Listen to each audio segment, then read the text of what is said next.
Case number 619-003. Statement of June Nepomuceno on a potential manananggal sighting. Given 2nd of November 2009. Audio recording by A. Castor, chronicler for the Singh Institute. Statement begins. I work as a private eye out of San Diego. Don't pay much, but it's enough to keep the beer flowing, and it sure beats begging for handouts at the VA. Like you folks, I investigate what goes bump in the night. Though, instead of chasing ghosts, I'm after real troubles. Cheating husbands, stolen property, corporate espionage once.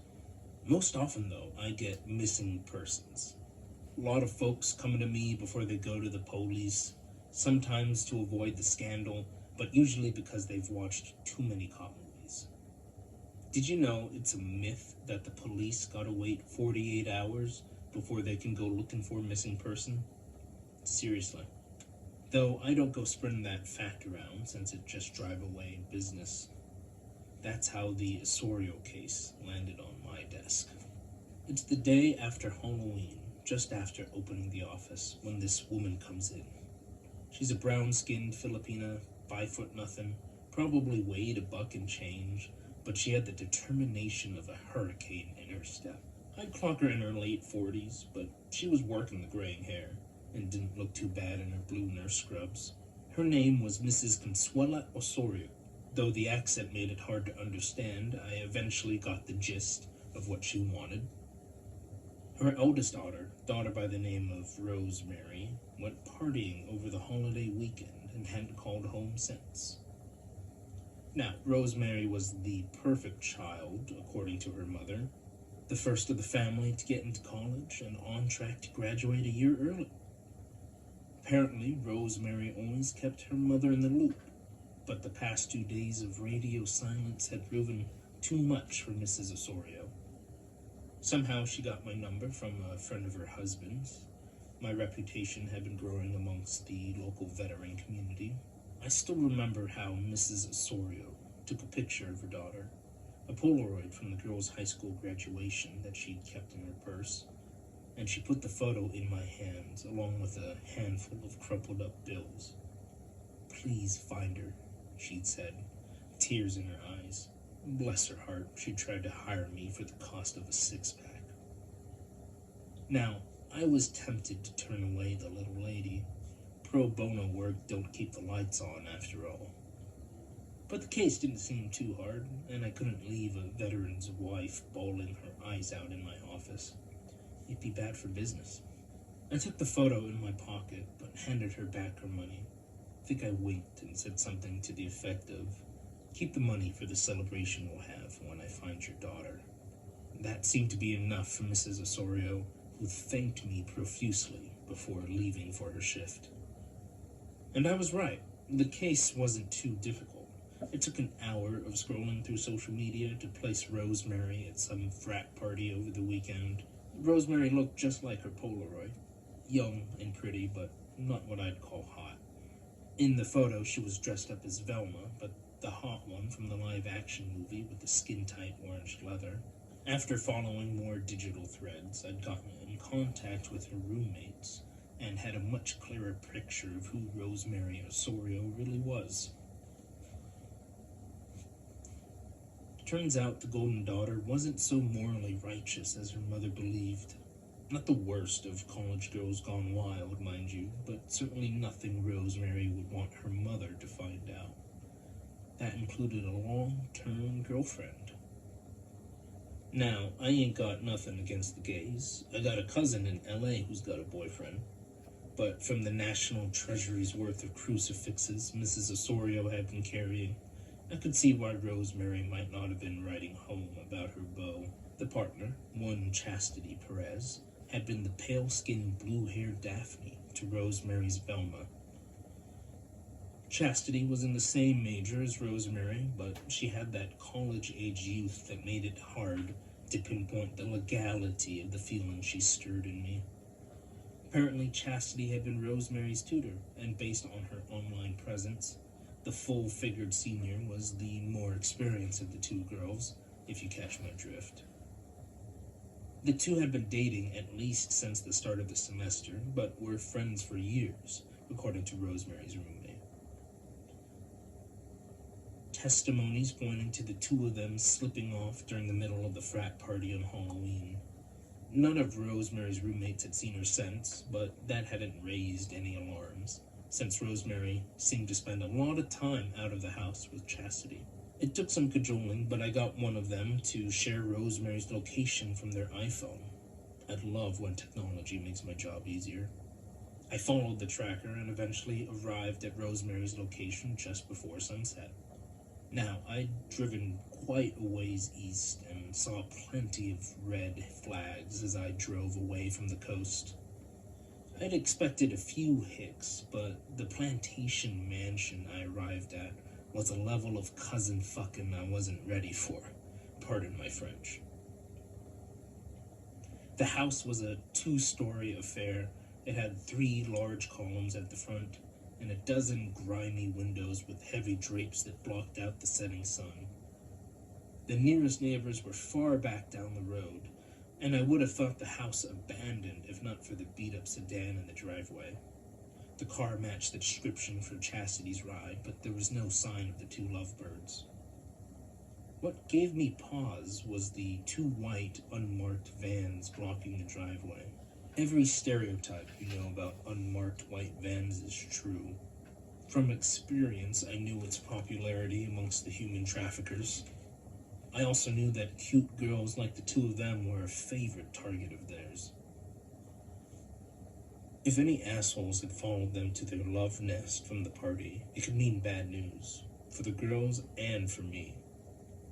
At this point, I'd call the cops and let them take over, because I ain't looking to be shot again, but there weren't no cell phone reception this far out. I could have gone back, but I was worried about the girls. They'd be helpless against the traffickers, and every minute I hesitated was another they might not have. Now, I don't try to be a hero, but I ain't a coward neither, and there was no way in hell I'd leave those girls defenseless. I got my .44 from the glove box and made my way around the side of the house, looking for the back door. That was where I found the first corpse.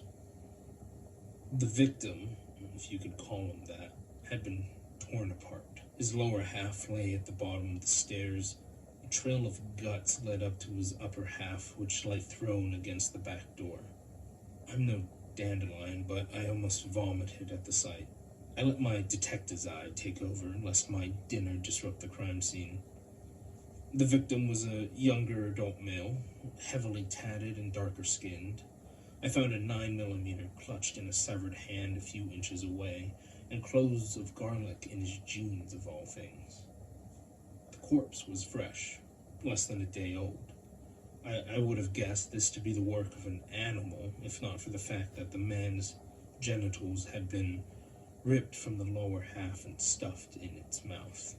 I just about up and left right then, but a woman's cry split the air, blood-curdling and terrified. Acting on instinct, I burst through the open door.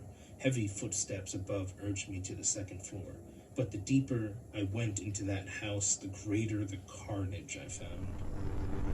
In the kitchen, a man's eye had been gouged with the kitchen. Another corpse was crushed beneath a grandfather clock in the main hall, his hand the only thing sticking out. A final corpse had split his skull upon the grand marble stairs as if thrown from the top. Every new death threatened to empty my stomach. The screaming at this point had ceased, but yet I continued up the stairs. Any sane man would have left already, but something drew me onward. Was it a sense of honor to Mrs. Osorio? Concern for Rosemary? Maybe. Maybe I just wanted to see what Monster had done all this, and to see what Monster had done all this, and what Monster had done all this. I crested the stairs and heard what sounded like quiet sobbing. I crept along the wall to the master bedroom. One of the doors had been forced from the frame and hung at an angle so that I could see inside. What furniture still stood in one piece was covered in dust and gore. Several bodies littered the ground. Blood dripped from the roof to the drapes to the floor. The only other movement in the room was a feminine figure on the bed. Her naked brown back shuddered with sobbing breath. She cradled something blue close to her chest. Putting the dots together, I hesitantly called out, "Rosemary?" The thing that turned to me was not Rosemary. It had Rosemary's face, her body, her tears streaking down her cheeks, but it was not Rosemary.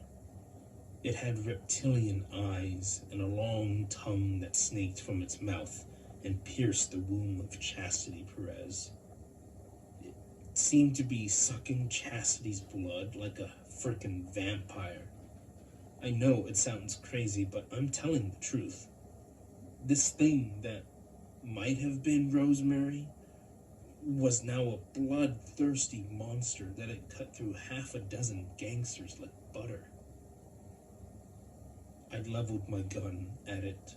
It turned to me, animalistic hunger in its eyes. Its long tongue darted back in its mouth, blood splattering as it hissed at me. The retraction of the tongue made Chastity moan, proof of at least one other life in the house. At this point, my hand was shaking like crazy. I'd seen some shit in Iraq, but what happened next takes the fucking cake. As the beast turned to better face me, displaying its bare chest to me, wings pushed through its back flesh and emerged in bloody fashion. Then I heard the ripping of flesh. The upper half of the monster's torso tore itself from the lower half.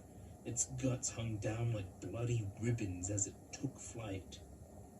It screeched a terrible battle cry and flew at my head. I fired my gun at the creature and let loose my own desperate cry.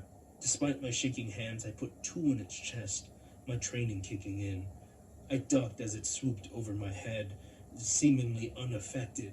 Its tongue lashed at my hand and my fingers went numb immediately. My revolver dropped to the floor. I scrambled for my weapon. It was the only thing keeping me from joining the other corpses. I rolled and turned, facing the dark hallway, but I was not quick enough. The creature struck my other hand, leaving it as numb as the first. I could do little when I lost feeling in my legs. I dropped to the floor, paralyzed as the monster hovered over me. I expected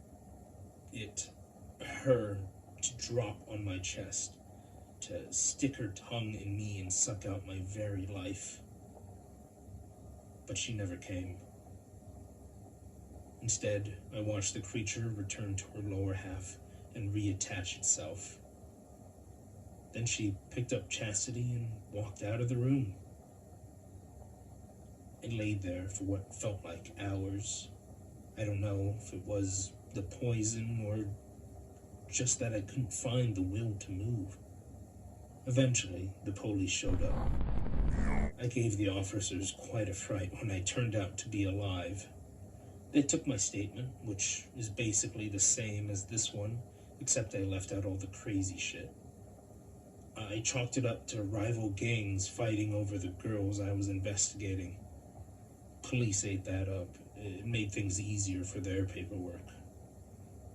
Of course, I didn't feel right leaving that poor girl in the clutches of that monster. So I came to y'all, figuring you'd do a better job of a rescuing than me. I'll leave the photo with my statement. Maybe you can use it in your voodoo and help Rosemary. It'd mean a lot if I could return to Mrs. Osorio with good news. Statement ends. Mr. Nepomuceno's statement is the first instance of a manananggal attack on American soil. The manananggal hail from the Philippines and are generally more clandestine with their community infiltrations. However, with the growing population of Filipinos in America, It was only a matter of time before one of these entities slipped up and reports of violence on the continent occurred. Now, the exact methods of producing a manananggal are not clear. Previous encounters in Manila suggest that a manananggal is created through some form of magical ritual, in which the manananggal or some other aswang forces a woman to consume an incomplete bird fetus. Rather disgusting, if you ask me. Thanks in part to Mr. Nepomuceno's timely statement, both girls were recovered. As of this recording, we are unsure what forces initially turned Rosemary Osorio, nor the extent of either girl's corruption. Both girls were treated and returned to their families in short order with their memories changed. A happy ending for all, it seems. Recording ends.